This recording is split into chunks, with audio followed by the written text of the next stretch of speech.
Hi everyone, it's Laura, and today I'm here to talk to you about an audiobook I just finished reading, which is Get a Life, Chloe Brown.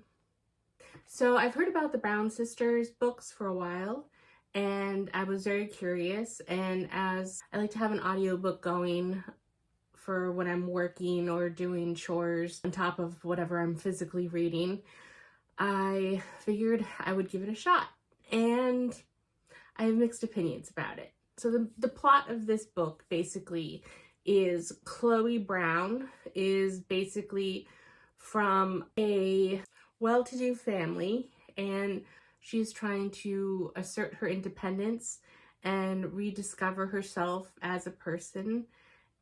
So she has created a list of things that she wants to do, and she has already ticked off the first one towards the beginning of the book, which is move into a place of her own and get out from under her family, who are loving but chaotic, and they're full of characters.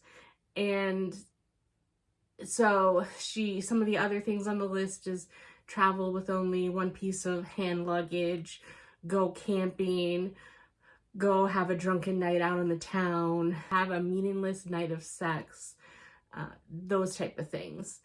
And she moves into an apartment, and the superintendent of that apartment is Red, who is her love interest. And he has been burned before in a relationship with someone from the upper class. And so he has some prejudice and issues that he has to deal with when it regards to someone from Chloe's walk of life.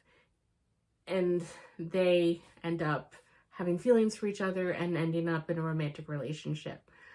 Now, on the one hand, I really like that Chloe, the difficulties that she's going through are basically due to illness, because she has chronic conditions. Fibromyalgia, I can't remember if they actually gave names to all of them, but she has fibromyalgia, and then she seems to have some sort of chronic fatigue issue and a few other issues on top of it. And so she really has to work within the means that her body will let her, and that is a big part of the story. And now I don't have any of the issues that she herself has, but I have worked closely with someone in the past who had fibromyalgia, so I'm somewhat aware of the struggles. And I have had other family members and friends that have chronic illness, so from what I can tell, it seems like good representation. But since I have not myself personally dealt with any of these issues specifically, I can't for sure say 100% that they are accurate. But I really did like the depth that the book went into with Chloe, and how she's figured out how to manage her conditions based on medicine, listening to her body. Like if it says that she can't move from her little nest that she created of blankets on the couch or get out of her pajamas for 3 days, then she's not. And if she is tired, she sleeps. She tries to sometimes push the boundaries, but she ultimately doesn't hold it against herself if she does take an unexpected nap or anything. And her issues seem to stem more from how her conditions have affected relationships in her past, and some lingering trauma might sound too harsh a word, but some lingering issues that have popped up in her past relationships and friendships that make her cautious going forward about getting close to new people. But she also has a job that gives her flexible hours that she can do on her own time based on how much she can handle. She creates lists and has to stay very organized, to stay on top of things. And I like the dynamic of seeing Red discover these issues and the coping mechanisms and his response to her illnesses. And then I do like Red's journey. The thing that I don't like about this book is the romance doesn't seem fleshed out enough for me personally. And I don't know if that's just because in my reading of romance books lately, if it turns out I'm more of a slow burn girly, and that those are the type of romances that will really resonate with me more, or if it's just something with this book specifically. So I guess I'll just have to try and take that into account in my reading going forward, because I don't want to hold anything against this book if it is just a personal opinion for myself. But because of Red's failed past relationship with someone of Chloe's upper class poshness, he has a chip on his shoulder when it comes to her as soon as they start to meet. And one of Chloe's defense mechanisms is kind of to act snooty, and so they clash a lot in the very beginning.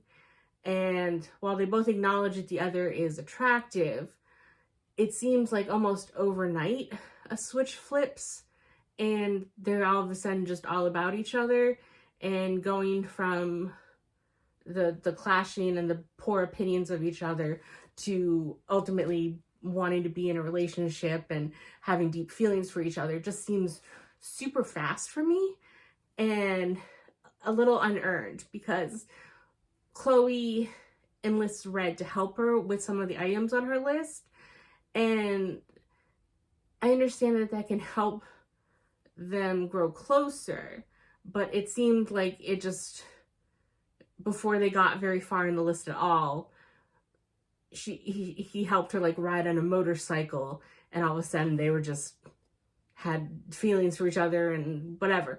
And then ultimately they did have some of the good old miscommunication tropes.